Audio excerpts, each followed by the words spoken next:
Sa isang tahimik na templo sa Hokkaido, may isang manika na hindi tumatanda.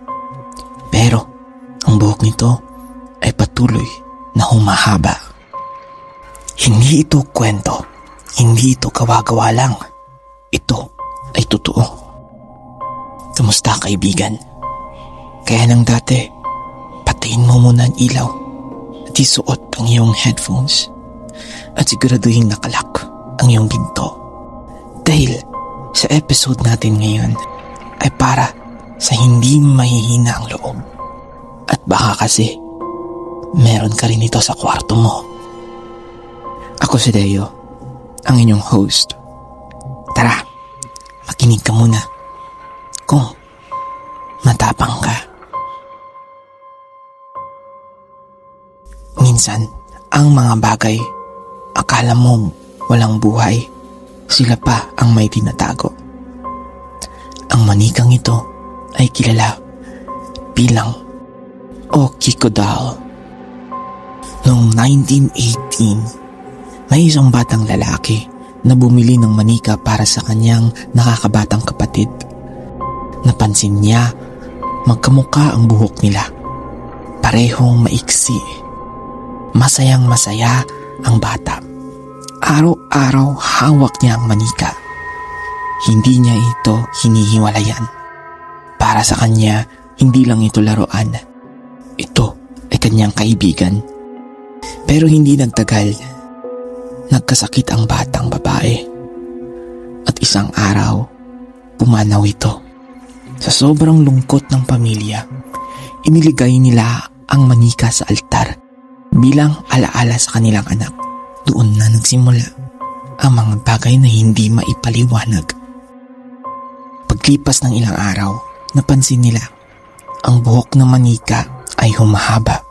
Hindi bigla, pero paunti-unti, parang totoong buhok. Sinubukan nila itong gupitin, pero ilang araw lang, humahaba ulit. Paulit-ulit. Doon nila naisip na hindi ito simpleng manika. Sinasabi ng iba, ang kaluluwa ng bata ay pumasok sa loob ng manika. At hanggang ngayon, hindi pa rin umaalis.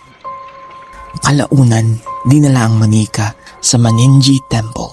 Doon ito inalagaan ng mga monghe.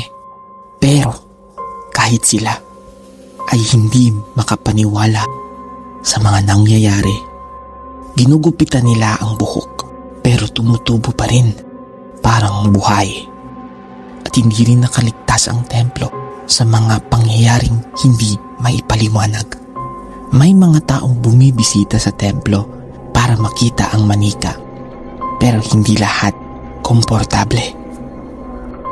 May ilan na nagsasabing habang tinititigan nila ito, parang may tumitingin pabalik. Minsan, parang gumagalaw ang buhok kahit walang hangin. Minsan, parang nag-iiba ang itsura ng mukha nito kapag hindi ka nakatingin ng diretso. At minsan, parang may nakatayo sa likod mo. May mga nagsasabi rin na nakakarinig sila ng mahihinang boses. Boses ng bata. Kuya! Kuya!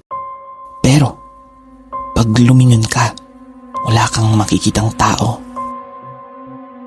May iba pa, pagkatapos nilang makita ang manika, hindi sila mapakali. Pakiramdam nila, sinusundan sila. May iba nga, napapanaginipan pa nila ang manika. At minsan, nakikita nila ito sa loob ng kanilang kwarto.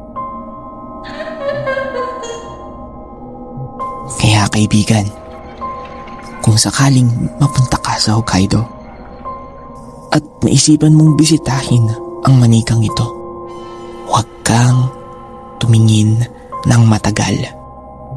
Huwag kang sobrang lalapit. At lalong-lalong huwag mong tatawagin dahil baka may sumagot. At kung mapansin mong habang nakatingin ka ay unti-unting humahaba ang buhok nito, umalis ka na Dahil baka hindi ka nito gustong paalisin o kaya naman ika'y sundan sa inyong bahay. Kuya!